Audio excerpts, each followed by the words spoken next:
જૂનાગઢમાં અંબાજી મંદિરની ગાદીનો વિવાદ ચરમસીમાએ પહોંચ્યો છે। અંબાજી મંદિરની ગાદીના વિવાદમાં નેતાઓની એન્ટ્રીથી મહેશગીરી બાપુ ગુસ્સે ભરાઈ ગયા। જૂનાગઢ પાલિકાના પૂર્વ ડેપ્યુટી મેયર ગિરીશ કોટેચાનું નામ લઈને મહેશગીરી બાપુ ધુઆપોઆ થયા છે। તેમણે સીધો આરોપ લગાવ્યો છે કે ભવનાથ મંદિરમાં ટ્રસ્ટી બનવા માંગતા હતા ગિરીશ કોટેચા। એટલું જ નહીં, તેમના કારણે જ જૂનાગઢનો વિકાસ ન થયો હોવાનું પણ મહેશગીરી બાપુએ ગંભીર આરોપ લગાવ્યો છે।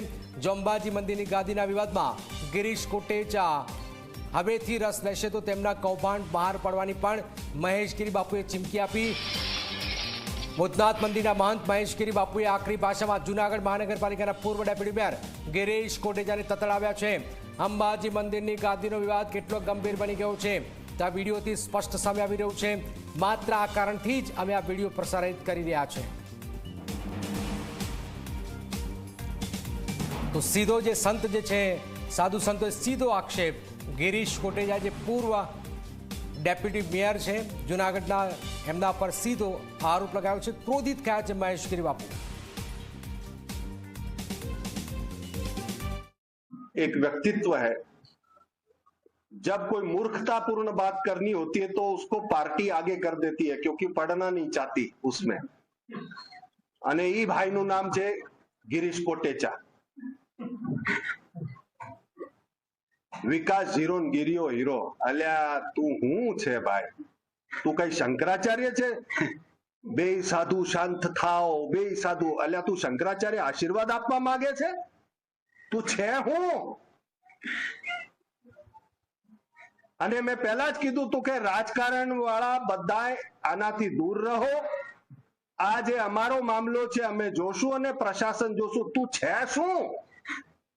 આ હું કે બે જણા શાંતિઓ તું ઠેકો લઈ રાખ્યો છે? તે જુનાગઢનો ધર્મનો ઠેકો લઈ રાખ્યો છે? મગજ ફાટી જશે મારું। જુનાગઢ બદનામ થઈ રહ્યું છે તો તે હું નામ કમાયું જુનાગઢનું? 2-3 અઠવાડિયા પહેલા તને ખબર છે શું થયું તું ગિરનારમાં? ગિરનારના ઉપર પરિક્રમાના મેળામાં એક 14 થી 16 વર્ષની દીકરી જેને પેશાબ લાગી હતી, એ પેશાબ માટે જગ્યા નહોતી મળતી, આટલા બધા લોકો હતા, કોઈ બાથરૂમ ત્યાં નહોતું, એ છોકરીને જબરદસ્તીથી પેશાબ પોતાના લહેંગામાં કરવો પડ્યો। મારી દીકરીને લહેંગામાં પેશાબ કરવો પડ્યો લોકોના સામે। ત્યારે મારા ગિરનારના ડોળી વાળા, મારા ગિરનારના દુકાન વાળા એ બધા ભેગા થઈને એને આળસ કરીને એના કપડા બદલાવવા માટે આગે આવ્યા। મારી મગજ ના ફેરવતું, એક બાથરૂમ તું બાંધી નહીં શક્યો। આ જુનાગઢનું સત્યાનાશ થયું છે, એમાં સિંહ ફાળો કોનો છે આ જુનાગઢને વિચારવું પડશે। પૂરી શાક વેચીને બંગલા ન બાંધી શકાય। હું આવીને વાતો કરે છે, તું વાત કરે છે શાંતિઓ શાંતિઓ? તું શંકરાચાર્ય છે અમારો?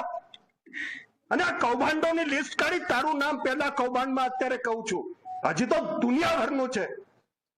આ તું બોયલો એની નસ પકડાઈ ગઈ છે કે તું શા માટે બોયલો? આ જો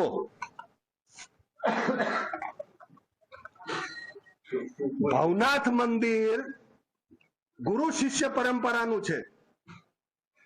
આ ભાઈને હડપવું તું, ગિરીશને, ભવનાથ મંદિરને, એટલે ગુરુ શિષ્ય પરંપરાનું જે ધાર્મિક ટ્રસ્ટ છે આ ભાઈએ સાર્વજનિક ટ્રસ્ટ બનાવીને પોતે ટ્રસ્ટી થવા માટે અપીલ કરેલી। એના કાગળો શૈલજા દેવીજી એના અધ્યક્ષ।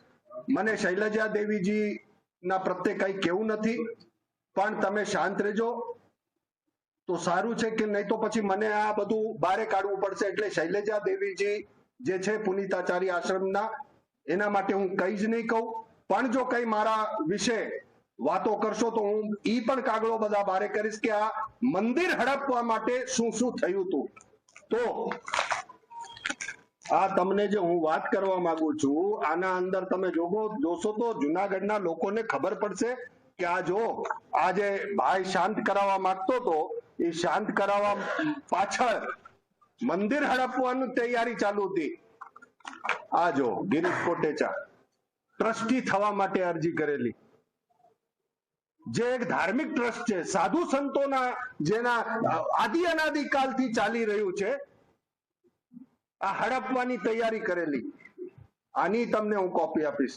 અને આ એક જ કાગળ આપ્યો છે, હું જુનાગઢમાં ઘૂસ્યો નથી, રાજકારણની વાત મેં કરી નથી, એટલે હું બીજી વાત નહીં કરું, ગિરનાર અને ધર્મ સિવાય બીજી વાત નહીં કરું.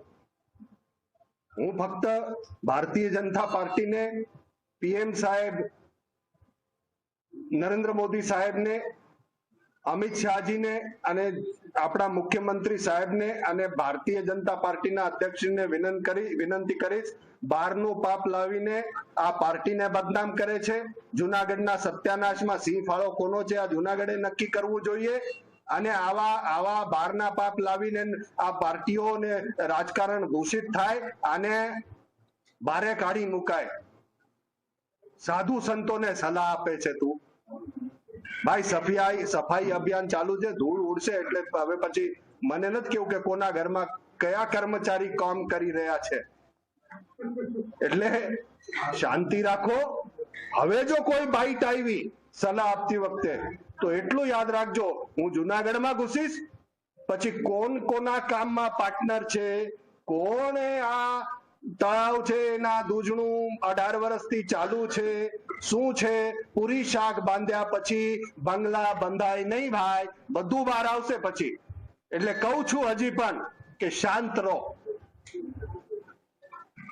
દોડડાયા ના થાવ, આંગળી ના કરો. તો જૂનાગઢના ગરબાગઢ ગિરનારના અંબાજી મંદિરની ગાદી વિવાદનો મામલો વધુ ગરમાયો છે, ત્યારે આ વિવાદ શાંત પાડવા ધારાસભ્ય સંજય કોરડિયાએ પ્રયાસો શરૂ કર્યા છે. સંજય કોરડિયાએ મહેશ ગીરી બાપુ સાથે મુલાકાત કરી, કહ્યું કે આખો વિવાદ પૂરો થાય તેવો અમારો પ્રયાસ છે.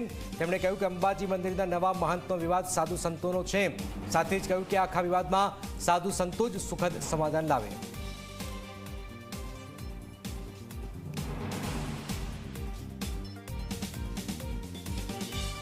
શહેરનું અને આ ભવનાથ ક્ષેત્રનું સૌ આપણે સાથે મળી અને એક માન સન્માન મર્યાદા જળવાય અને સનાતન ધર્મની આપણી પરંપરા જળવાય એ બંને માટે છે. એટલે અમે પાર્ટી વતી અને સરકાર વતી અમે ને પુનિતભાઈ બંને સંતોના ચરણોમાં પ્રણામ કરી છીએ અને વંદન કરી છીએ કે એમને એક સકારાત્મક સાથે એક સારી વાત થાય એમના માટે.